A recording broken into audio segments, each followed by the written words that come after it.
어느 분이 저한테 이런 질문을 한 적이 있습니다. 목사님, 인류 역사의 목적이 뭡니까?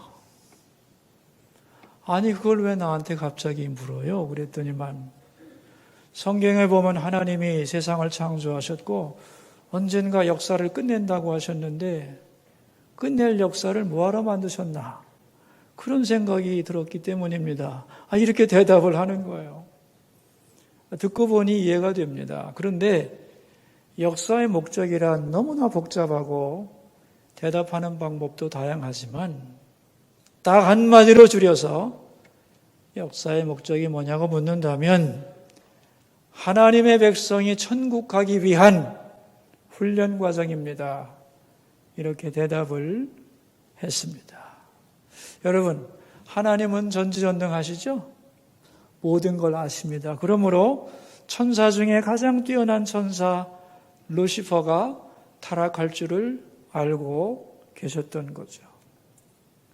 왜냐하면 피조물은 하나님이 베푸신 은혜를 값없이 받다 보면 교만해지게 돼 있고요. 하나님께 영광 돌려야 할 것을 돌려서 자기가 영광 받기를 좋아하는 그것이 바로 피조물의 한계라는 것을 하나님은 아셨습니다. 그래서 천사가 타락할 것이고 그 타락한 사탄이 또 인간을 타락시킬 것이고 그래서 그것을 위해 예수님을 이 땅에 보내시기로 하나님은 미리 예정하셨던 거죠. 이 말이 성경 어디에 나오느냐 하면은 에베소서 1장입니다. 우리 한번 찾아볼까요? 신약 성경 에베소서 1장입니다.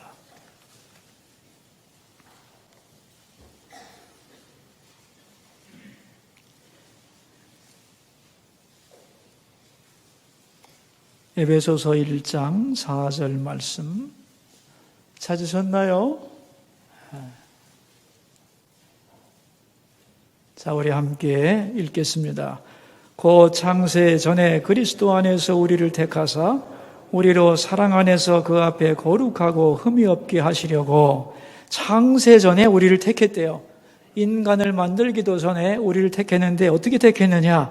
그리스도 안에서 우리를 택하사 우리로 사랑 안에서 그 앞에 거룩하고 흠이 없게 하시려고 택하셨다는 거예요. 다시 말하면 예수님의 십자가 사건은 아담이 타락한 결과로 온 후속 조치가 아니고 창세 전에 이미 십자가 사건을 예정하셨다는 거예요. 이걸 신학 용어로 뭐라고 부르느냐? 하나님의 신비라고 부르는 겁니다. 그러니까 예수님이 세상에 인간으로 오셔서 십자가 고난을 당하시고 부활하셔서 우리를 구원한 그 구원 사건을 역사 속에서 펼쳐가신 이유가 뭐냐?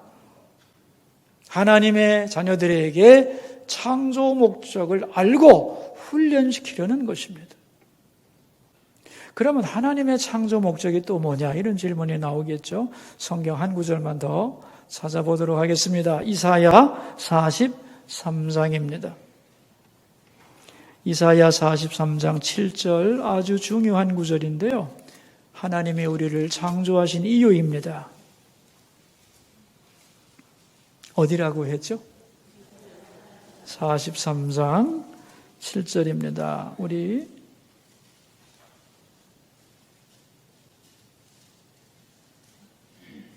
함께 봉독합니다. 내 이름으로 불려지는 모든 자 곧 내가 내 영광을 위하여 창조한 자를 오게 하라. 그를 내가 지었고 그를 내가 만들었느니라. 하나님이 인간을 왜 창조하셨대요? 하나님의 영광을 위해서. 영원토록 하나님께 영광을 올리도록 하기 위해서. 그럴 때 하나님은 영광을 받으시고 우리는 그 안에서 무한한 은혜와 축복을 누리게 되는 거죠. 그게 우리를 창조하신 목적이란 말입니다. 그러니까 쉽게 말해서 우리가 장차 이 세상을 떠나서 하나님 나라 천국에 갈 것인데 거기서 우리는 영원토록 잊지 않고 기억한다는 겁니다. 하나님의 은혜가 얼마나 놀라운지, 예수님이 세상에 오셔서 십자가에 죽고 부활하시고 하나님은 아들까지 주신 이 사랑이 얼마나 크고 놀라운 것인지, 우리는 얼마나 하찮고 부족한 죄인인지 그럼에도 불구하고 하나님이 우리에게 베푸셨던 사랑과 은혜는 너무도 크고 놀랍고 처절하다는 것을 마음에 깊이 깊이 새기고 영원히 잊지 않도록 하려고 그것을 위해서 타락한 인간을 세상에 내려보내고 타락한 사탄을 도구로 하여 하나님의 자녀들이 창조 목적을 바로 알고 영원토록 그것을 지킬 수 있게 하기 위함이었다는 거죠. 그 훈련 도구로 사탄을 사용하시고 세상 역사를 사용하셨다는 거예요. 그래서 인류 역사가 끝나는 날 요한계시록 7장에 보면은 이러한 찬송을 모든 만민이 부를 것이라고 성경은 말씀하고 있죠. 제가 읽어드릴게요. 요한계시록 7장 9절에서 12절입니다. 이 일 후에 내가 보니 각 나라와 족속과 백성과 방언에서 아무도 능히 셀 수 없는 큰 무리가 나와 흰 옷을 입고 손에 종려가지를 들고 보좌 앞과 어린 양 앞에서 서서 큰 소리로 외쳐 이르되, 여러분이 다 아시는 내용이에요. 구원하심이 보좌에 앉으신 우리 하나님과 어린 양께 있도다 하니 모든 천사가 보좌와 장로들과 네 생물의 주위에 서 있다가 보좌 앞에 엎드려 얼굴을 대고 하나님께 경배하여 이르되 아멘. 찬송과 영광과 지혜와 감사와 존귀와 권능과 힘이 우리 하나님께 세세토록 있을지어다. 아멘 하더라고 말씀하고 있는 겁니다. 그러니까 하나님은 우리를 위해 천국을 만드시고 거기서 우리를 영원히 살게 하시려고 만세전에 예정하셨다는 거예요. 그리고 이것을 위하여 세상의 역사를 허락하셨다는 거죠. 이렇게 볼 때 세상 역사는 정말로 드라마틱하고 장엄한 스토리가 되는 거죠. 하나님께서 우리를 위해 이런 엄청난 계획을 세우시고 이루어가신 그걸 생각할 때 삼위일체 하나님께 영광을 돌리지 않을 수 없는 겁니다. 이런 얘기를 나눈 적이 있어요. 여러분, 우리는 지난 시간에 천국은 감추어진 보물입니다 라는 말씀을 배웠죠. 밭에서 일하던 농부가 엄청난 보물을 발견했습니다. 너무너무 감격해서 그 사람은 돌아가서 자기가 가진 모든 것을 다 팔고 기뻐하는 마음, 그것이 바로 천국을 소유한 자의 마음이라고 했죠. 천국은 다른 것과 비교할 수 없는 절대 가치를 가진다. 그 천국을 발견하고 기뻐하고 그것을 위해 모든 것을 팔아버리고 그 나라를 향하여 기뻐하며 달려가는 것, 이게 성도의 삶이라고 말씀했습니다. 자, 그렇다면 여러분 속에 천국은 시작되었나요? 예수님을 진정으로 믿게 되면 그 순간에 여러분에게 천국은 시작됩니다. 아주 작지만 내 속에 천국이 시작되었어. 느끼십니까? 느껴야 정상입니다. 비록 작지만 그 천국은 점점 여러분 속에서 성장하여 자라게 된다는 것을 기억할 수 있기를 바랍니다. 오늘 말씀은 마태복음 13장에 나오는 천국의 마지막 이야기인데요. 전체 제목을 한번 읽어보겠습니다. 주보에 나와 있죠? 제목이 뭐죠? 천국은 그물과 같습니다. 그랬어요. 어떤 그물이냐면 그냥 그물이 아니고 바닷가에 쳐놓은 그물과 같다는 거예요. 47절. 오늘 우리 마태복음 13장 47절을 한번 읽어보도록 하겠습니다. 또 천국은 마치 바다에 치고 각종 물고기를 모으는 그물과 같으니 그랬어요. 바닷가에 사는 사람들이 매일 경험하는 것을 통해서 천국은 어떤 것이냐를 설명하는 이야기인데요. 여러분, 어부들이 바다에서 고기를 잡기 위해서 그물을 넓게 칠 거 아니에요, 그죠? 그러면 그물을 다 쳐놓고 끝나느냐? 아니죠. 쳐놓고 기다리죠. 그리고 시간이 되면 어떻게 합니까? 그물을 잡아당겨 무트로 끌어올리는 거죠. 그런데 이 바닷속 넓은 곳에 그물에 들어오는 물고기의 종류가 한 종류일까요? 아니겠죠? 각종 종류의 다양한 어종의 물고기들이 잡힌다는 겁니다. 자, 그러면 이제 그 그물에 들어있는 많은 종류의 고기들을 꺼내가지고 그걸 다 팔아버리느냐? 아닙니다. 반드시 그 전에 뭘 해야 되느냐? 분리 작업을 해야 돼요. 내가 원하는 고기를 골라내야 돼요. 예를 들면 내가 참치를 잡겠다고 그물을 쳤는데 그물 안에 참치만 있는 건 아니죠. 다양한 게 섞여 있죠. 그럼 먼저 아닌 것을 다 뽑아서 버린다는 겁니다. 그걸 보면서 하나님 나라에 대하여 설명을 하는 겁니다. 천국은 마치 이와 같다고. 자, 그렇다면 여러분, 여기서 말하는 그물은 무엇이고 물고기는 뭘까요? 그물은 세상이고 물고기는 모든 세상 사람들이다. 아니다.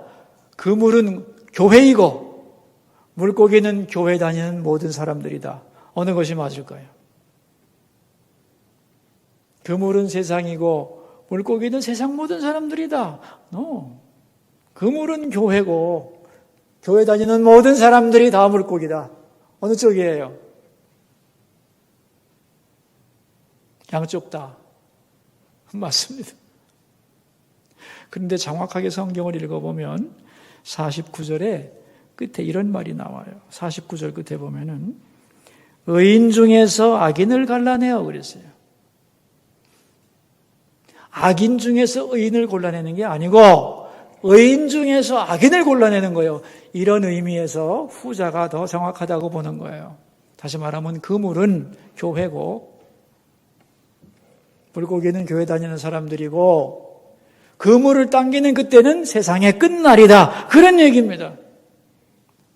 자, 이 얘기를 통하여 예수님이 들려주고자 하는 말씀이 뭐냐? 세 가지만 요약해서 설명을 하겠습니다. 첫째는 그물에는 먼저 많은 종류의 물고기들이 들어있다는 거예요. 그렇죠?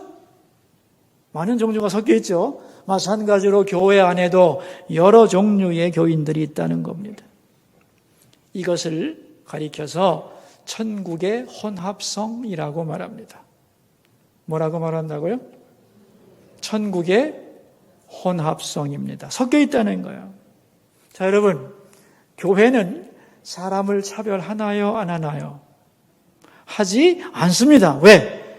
아무나 오라고, 누구나 오라고 말합니다. 왜? 누구나가 와야 누구나 다 복음을 들을 수 있기 때문이지요. 그래서 누구나 오라고 차별하지 않기 때문에 모든 종류가 다 일단은 들어오는 겁니다. 그러나 그 속에는 진정한 하나님의 백성도 있지만 그렇지 않은 사람도 섞여 있다는 거예요. 마치 뭐와 같으냐? 예수님의 12제자 중에도 가룟 유다가 있는 거예요. 교회도 마찬가지라는 거예요. 여러분, 교회는 거룩한 곳입니다. 그러나 거룩한 성도도 있고 그렇지 않은 사람도 교회 안에는 섞여 있는 겁니다. 천국은 교회와 닮았지만 완전하지 않습니다. 그래서 이런 말 들어보셨을 거예요. 교회가 왜 그래? 들어보셨죠? 우리들도 하는 말이고 세상 사람들도 하는 말인데 맞습니다. 그런 겁니다. 왜? 교회 자체가 천국과 비슷하지만 천국이 아니기 때문에 불완전한 부분이 있는 거죠. 그래서 교회를 타락한 세상에 살면서도 거룩한 하나님 나라를 추구하는 곳이기 때문에 대조사회, 컨트라스트 소사이어티라고 상반되는 사회가 여기에 공존한다는 것이고요. 또한 이곳에는 알곡과 쭉정이가 함께 있기 때문에 혼합된 몸, 믹스드 바디라고 부르는 겁니다. 교회 안에는, 천국을 상징하는 교회 안에는 혼합되어 있다. 알곡과 가라지가 혼합되어 있다는 것을 인정해야 됩니다. 그래야만 우리가 신앙생활할 때 낙심하지 않고 실족하지 않고 다닐 수가 있는 거지요. 그래서 먼저 우리가 뭘 기억해야 되느냐? 천국의 혼합성. 자, 둘째는 뭐냐 하면 이제 그 그물을 바깥으로 끌어 잡아당겨 놓고 고기들을 분류한다고 그랬죠. 그리고 나쁜 고기는 어떻게 한다고 그랬어요? 버린다고 그랬어요. 자, 이것은 천국의 심판성을 말하는 겁니다. 우리 선국의 심판성을 말하는 48절에서 49절 말씀을 같이 한번 읽어보죠. 그물에 가득함에 물가로 끌어내고 앉아서 좋은 것은 그릇에 담고 못된 것은 내버리느니라. 세상 끝에도 이러하리라. 천사들이 와서 의인 중에서 악인을 갈라내어 그랬어요. 여러분, 물속에 들어있을 때는 고기의 특성을 잘 볼 수가 없죠. 그런데 일단 그물을 끌어내어 뭇에서 고기를 펼쳐보면 그 고기의 모습이 정확하게 드러나는 거예요. 그래서 이제 그 중에서 좋은 고기와 나쁜 고기를 골라내듯이 세상의 끝날에 하나님은 교회 다니고 있는 사람들 중에서 알곡인지 쭉정인지 좋은 고기인지 나쁜 고기인지 의인인지 악인인지를 분류해 낸다는 거예요. 지금은 섞여 있어도 되는 시간이지만 결코 섞을 수 없는 하나님이 일일이 골라서 분리하는 심판의 시간이 온다는 거예요. 그러니까 교회는 아내의 치맛자락을 붙잡고 더불어서 갈 수 있는 곳이 아니라는 거예요. 우리 각자가 하나님 앞에 서서 심판을 받아야 된다는 거예요. 이게 천국의 심판성입니다. 세 번째가 뭐냐 하면 50절 말씀인데 같이 한번 읽어보겠습니다. 풀무불에 던져 넣으리니 거기서 울며 이를 갈리라 그랬어요. 풀무불에 던진다는 거죠. 지옥이 있다는 겁니다. 심판 후에. 거기서 슬피 울며 이를 갈리라 그랬어요. 왜 이를 갈죠? 이를 갈지 말고 회개하고 돌아오지. 그게 좋잖아요. 근데 악인들은 끝까지 돌아오지 않고 회개하지 않고 이를 간다는 겁니다. 분노한다는 거예요. 그런데 중요한 것은 내가 아무리 이를 갈고 싫다고 해도 하나님은 당신의 뜻을 이루어가는 겁니다. 역사의 주인이 역사를 운행해 나가시는 거예요. 하나님의 뜻을 따라서. 그러니까 거기에 내가 동참하든지 동참하지 않든지 그것은 내가 선택해야 되고 그 책임은 내가 져야 하는 거죠. 그래서 이것을 천국의 자기 책임성이라고 말합니다. 회개하지 말라고 막는 사람 없어요. 자기가 결단해야 되고 자기가 선택한 책임을 져야만 한다는 거예요. 그래서 많은 사람들이 이 본문을 해석하면서 자, 이 그물의 크기는 얼마나 될까 이런 생각을 하기도 하는데 여러분, 그물이 바다에 치는 그물은 굉장히 넓어요. 이 그물은 우리 개인으로 말하자면 우리 인생의 길이, 내 삶의 범위, 다 그물의 크기에 해당하겠죠. 또 좀 더 좁은 의미로 말한다면 내가 신앙생활한 기간들, 내 신앙의 연조 이런 게 다 그물입니다. 우리에게 허락된 시간이 존재하는 거예요. 모든 인간은 다 하나님의 그물에 처져 있죠. 그 안에 들어가 있는 겁니다. 근데 그 그물이 너무너무 넓어서 그물 안에 있다는 걸 모르죠. 그리고 끌어올리기까지는 그물이 넓기 때문에 넓은 세상이라 생각하고 내 세상이라고 생각하고 자유가 있다고 생각하고 자기 멋대로 살아가는 겁니다. 그리고 끌어올리기까지 그동안에는 악인이 죄를 지어도 기다려 줍니다. 기회를 주는 거예요. 그러는 동안 의인은 고난을 당하지요. 그것도 하나님은 보고 계십니다. 얼마나 잘 참고 견디는가를 보고 평가를 하시는 거죠. 그러나 반드시 그물을 거두어들이는 날이 있다는 거예요.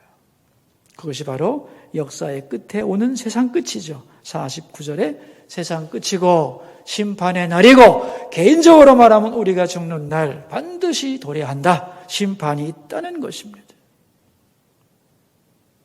이게 천국의 특징이에요. 자, 그렇다면 이제 중요한 것은 뭐냐? 언제가 중요하냐는 거죠. 이제 지금과 그때 사이에 남아있는 시간이 있는 거죠. 우리의 남은 시간들. 이 기회를 어떻게 사용해야 되느냐는 거죠. 이게 자기 책임이라는 거죠. 하나님이 기다려주시는 그 시간에 회개하고 돌아와야 하고, 좋은 물고기가 되어야 하고, 나 스스로 하나님께 합당한 사람이 되어야 한다는 겁니다. 왜? 기회가 지나가면 없어지기 때문에, 심판받는 것이기 때문에 그렇다는 거예요. 이렇게 예수님은 천국에 대하여 쉽게 설명을 해주시고 나서 제자들에게 질문을 하셨습니다. 51절인데 같이 읽읍시다. 이 모든 것을 깨달았느냐 하시니 대답하되 그러하오이다. 자, 내가 말한 천국의 비밀들을 다 이해하겠느냐? 제자들이 뭐라고 그랬어요? 네, 이해합니다 그랬어요. 그러자 예수님이 이제 결론을 내립니다. 52절인데 읽겠습니다. 예수께서 이르시되 그러므로 천국의 제자된 서기관마다 마치 새 것과 옛 것을 그 곳간에서 내오는 집주인과 같으니라 그랬어요. 너희가 천국에 대하여 분명히 알았다면, 이해했다면 이제는 남은 인생을 어떻게 살아야 하는가를 말해주겠다는 거예요. 우리가 남은 인생을 어떻게 살아야 되는가를 가리키는 용어가 52절에 나오는데 뭐라고 생각하세요, 여러분? 어떤 단어인 것 같아요?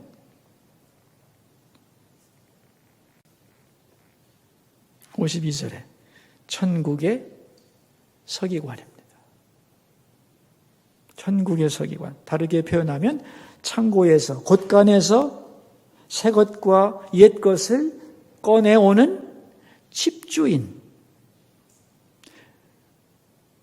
천국의 서기관. 자기의 창고에서 옛 것과 새 것을 꺼내오는 집주인이 되라는 거예요. 자, 그렇다면 여러분, 옛 것은 뭐고 새 것은 뭘까요? 새 것은 예수님이 가르치는 교훈들이에요. 천국의 복음을 의미하는 말입니다. 그럼 옛 것은 뭘까요? 이전에 들은 율법의 말씀들이에요.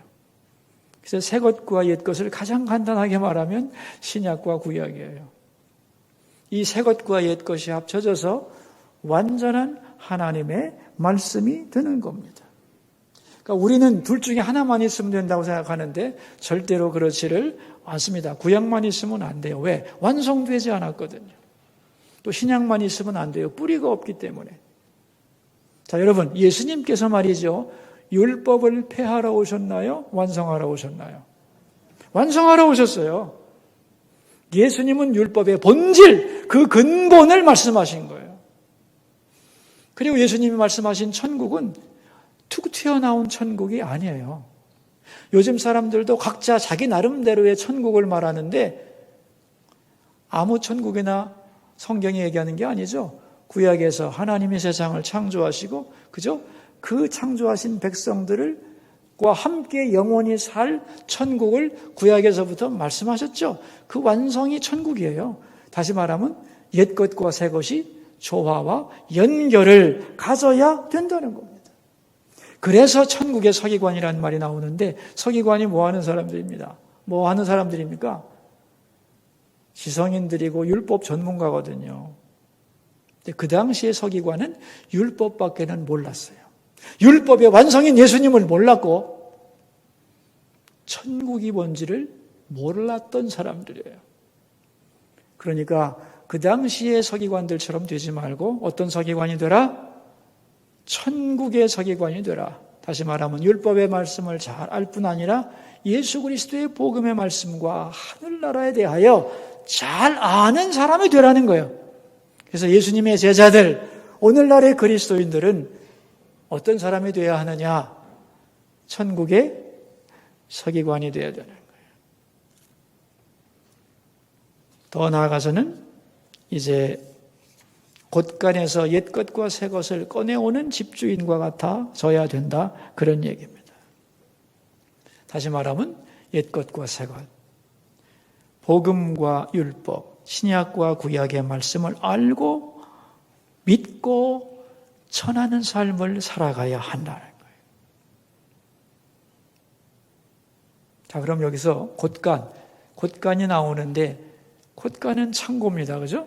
이 창고 안에는 여러 물건들을 쌓아두잖아요. 옛날에도 집에 보면 광이라고 하는 게 있잖아요. 곳간이 다 있잖아요. 그죠? 거기에 보면은 옛날 물건, 새로 사온 물건들을 다 거기다 쟁여놓지 않습니까? 그런데 그 모든 것을 쌓아두기만 하면 안 된다는 거예요. 꺼내다가 나누어줘야 된다는 거예요. 그러니까 우리는 천국의 서기관들로서 무엇을 나누어줘야 되냐 하면은 천국 복음을 나눠줘야 된다는 거예요. 하나님이 세상을 창조하셨고 이 세상이 끝날 날이 있고 그날의 심판이 있고 천국과 지옥이 있다는 걸 알려줘야 된다는 거예요. 이걸 전하는 것이 천국의 서기관 된 사람들의 일이라는 겁니다. 그런데 그 방법이 뭐냐 하는 거예요. 그것은 자기의 곳간에서 꺼내와야 한다는 거예요. 여러분 각자 자기의 인생의 곳간을 한번 생각을 해보세요. 여러분의 나이만큼 여러분은 살아오면서 많은 것을 경험했고 많은 능력을 소유하게 되었고 영향력과 잠재 능력을 가지게 되었어요. 그게 다 여러분의 곳간에 쌓여 있는 것들이에요. 그 곳간에 뭐가 쌓여 있는지를 내놓고 이제 정리를 해야 된다는 거예요. 천국을 위하여 잘 사용될 수 있는 것이라면 기쁘게 천국을 위해 사용하고 천국에 방해가 되는 것들이 있다면 과감하게 정리하고 미련 없이 버리라. 그런 얘기입니다. 예를 들면 예수님의 제자들은 어부였어요. 어부였다면 이제 물고기 잡는 기술은 필요하지?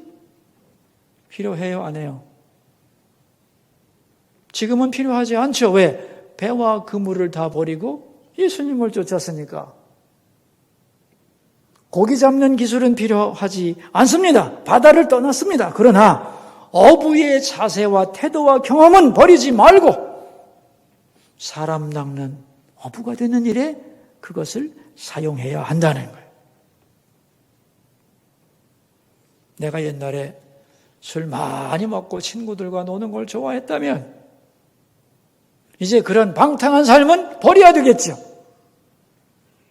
그러나 사람들과 더불어 이야기하고 말하는 걸 좋아한다면 그 재능을 살려서 믿지 않는 친구들, 하나님 모르는 인생의 목적을 모르고 방황하는 사람들에게 가서 하나님의 복음을 전하는데 그 재주와 능력과 경험을 사용하라. 그런 얘기입니다. 내가 옛날에 불교를 믿었다. 그렇다면 이제 부처님 앞에 절하는 것은 그쳐야지요. 왜요? 진정한 신이 아니기 때문에. 그러나 불교를 믿을 때 불공들이던 그 정성과 노력은 버려서는 안 되죠. 그 지극한 정성으로 하나님께 예배하고 정성을 들여야 하는 일이 필요하다는 거예요. 그래서 우리 안에는 옛것과 새것, 버릴 것과 사용할 것이 많이 있다는 것. 그걸 쌓아만 둬서는 안 된다는 거예요. 여러분, 쓰지도 않을 지식 공부만 하면 뭐 하겠어요? 이제 내 삶 속에 쌓아둔 여러분의 곳간 안에 있는 것들을 하나하나 열어놓으시고 천국을 위해 쓸 수 있는 게 뭔지 잘 사용하는 여러분 되기를 바랍니다. 우리 모두 천국을 발견하고 천국을 사모하고 그것을 위해 힘쓰는 하나님의 자녀들이 되기를 주의 이름으로 축원합니다. 기도하겠습니다. 우리 들은 말씀을 생각하면서 세 가지 기도 제목을 가지고 주님 앞으로 나가겠습니다. 첫 번째 기도 제목입니다. 우리 모두 천국의 서기관이 되게 하옵소서. 창고에서 옛것과 새것을 꺼내어 나누어주는 집주인이 되게 하옵소서. 기도하겠습니다. 여러분 자기 목소리가 자기 귀에 들리도록 소리내어 기도합시다. 하나님 아버지, 오늘 천국은 그물과 같습니다 라는 말씀을 나누었습니다. 천국에는 혼합성이 있습니다. 심판성이 있습니다. 자기 책임성이 있습니다. 모든 인간은 하나님의 그물 안에 있습니다. 지금은 자유로운 것 같고 내 세상인 것 같아도 하나님은 때가 되면 그물을 거두어 잡아당겨 그 속에 있는 고기들을 골라 좋은 고기는 그릇에 담고 나쁜 고기는 버린다고 했습니다. 이제 우리의 남은 날들을 어떻게 살아가야 할까요? 천국의 서기관들이 되게 해주시고 하나님 말씀의 진리 위에 굳게 서게 하시고 더 나아가서 이제 내 인생의 곳간에 쌓아둔 것들을 정리해서 천국을 위하여 사용할 것은 기쁘게 사용하고 천국에 방해되는 것들은 미련 없이 버릴 수 있도록 후회 없는 인생을 살게 하옵소서. 두 번째 기도 제목입니다. 우리가 작정하여 올려드린 그 이름들을 기억하여 주소서. 기도하겠습니다. 하나님 아버지, 새생명 축제를 통하여 우리가 올려드린 이름들이 있습니다. 우리를 통해 구원받기 원하는 그 이름들을 주님 앞에 올려드리고 기도하고 있습니다. 형편이 어려워서 권면할 수도 없었고 때로 권면했더라도 오기가 어려웠고 왔다 할지라도 금방 판단하기 어려운 상황 속에 있는 그 이름들 잊지 말고 기억하사 주의 자녀 삼아주시고 그들에게도 영원한 하늘나라 허락하여 주옵소서. 세 번째 기도 제목입니다. 어려운 팬데믹 상황 속에서 몸부림치는 성도들을 기억해 주시고 예배에 나오지 못하는 성도들에게 더 가까이 가서 말씀해 주시고 어려움을 잘 헤치고 나갈 지혜와 용기와 능력을 허락해 주옵소서. 함께 기도합시다. 주님, 참 어려운 때를 우리가 살아가고 있습니다. 예배도 조심스러워 나오지 못하는 주의 자녀들도 많습니다. 영적으로 지치고 피폐해지고 무기력해지는 성도들 다가가 만나주시고 손잡아 일으켜주시고 그들이 직면하고 있는 많은 일들 주님의 은혜로 잘 헤치고 나갈 수 있도록 지혜와 용기와 능력을 부어 주옵소서. 시간과 역사의 주인이 되시는 하나님, 하나님이 창조하신 이 세상은 언젠가 끝나는 날이 있다는 것을 분명히 알게 하여 주옵소서. 우리에게 주어진 시간들, 그물 속에 들어있지만 아직 나에게 남아있는 시간과 환경을 잘 사용하게 하여 주소서. 내 인생의 창고 안에 들어있는 것들을 정리해서 천국을 위해서 쓸 것은 잘 사용하게 해주시고 필요 없는 것, 방해되는 것들은 잘 버리게 해주시고 우리 모두 천국을 발견하고 사모하고 사랑하며 그 나라를 위해 최선을 다하는 주의 백성들이 되게 하옵소서. 존귀하신 예수님 이름으로 기도하옵나이다. 아멘.